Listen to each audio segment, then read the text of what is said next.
Hello everyone, my name is Saikal Esenamanova and I am teacher at Microeconomics University. Today I would like to present you the introductory lecture on the course Microeconomics. So before we go further, the first things, let's define what does the economy mean.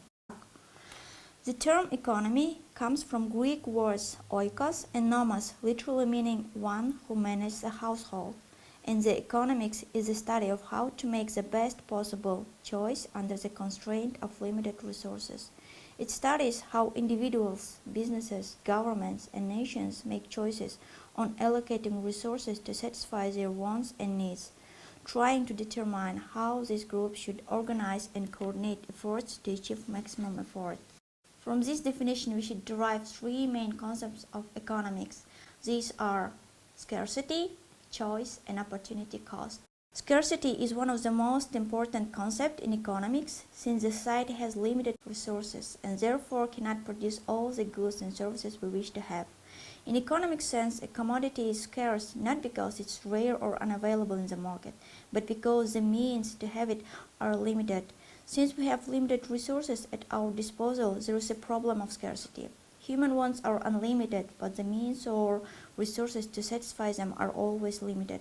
It explains this relationship between limited resources and unlimited wants, and the problem therein. So, from the fact of limited resources, we are forced to make a knowledgeable choice in the use of available resources. Choices involved in economic activities at both consumption and production level. The last concept, opportunity cost, arises due to the presence of alternative use of resources. If resources had limited uses, opportunity cost would be out of question, or if there were infinite resources, they could be used to produce everything and nothing had to be given up to produce a commodity. Economics generally can be divided into two branches, microeconomics and macroeconomics. Microeconomics studies the economic behavior of individual economic decision makers, such as a consumer, a worker, a firm, or a manager. It also analyzes the behavior of individual households, industries, markets, labor unions, or trade associations. In contrast, macroeconomics analyzes how an entire national economy performs. It would examine aggregate levels of income and employment, the level of interest rates and prices, the rate of inflation, and the nature of business cycles in a national economy. The fundamental economic questions facing any economy are what, how, and for whom to produce goods. The question what to produce is coming from the reason that resources are scarce and production of all goods and services needed by a society are beyond its capacity. It is simply not possible for any economy, no matter how developed it might be, so it has to select a set among various alternatives. Production must meet the maximum social need. The first priority goes to basic needs. However, production is guided by profit and profit knows no social justice. An economy should follow social efficiency while reallocating resources. The social norms and values should guide to maximize social satisfaction. So allocation is best which satisfies the most. The problem of what to produce and how much to produce depends on the necessity of the citizens of the country.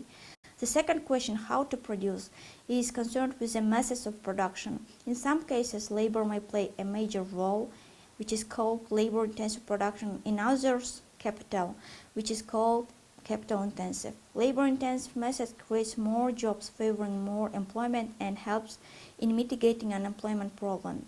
Capital-intensive production goes for a large volume of production. It commands a rapid growth rate.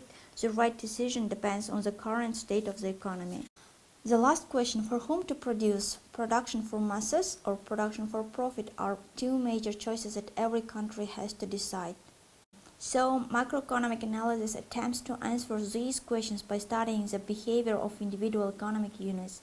By answering questions about how consumers and producers behave, microeconomics helps us understand the pieces that collectively make up a model of an entire economy.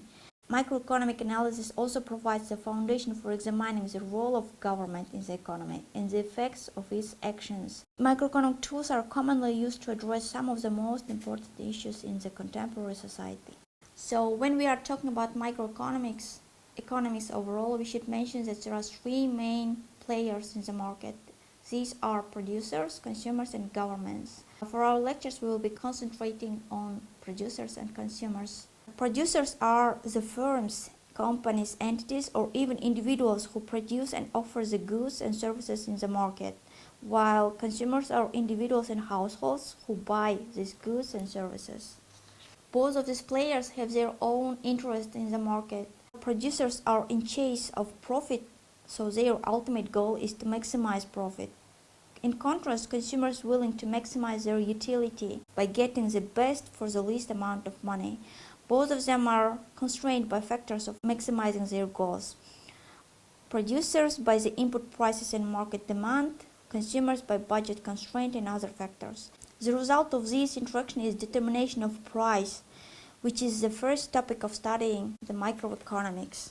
There are a wide range of topics covered in microeconomics. As I mentioned, the first is supply and demand. Microeconomics studies the decisions of individuals and firms to allocate resources of production, exchange, and consumption.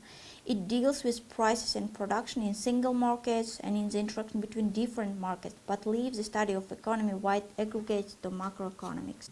So, it was a small introduction to the course Microeconomics. I hope you have learned something new for yourself. And thank you for your attention. Hope to see you soon.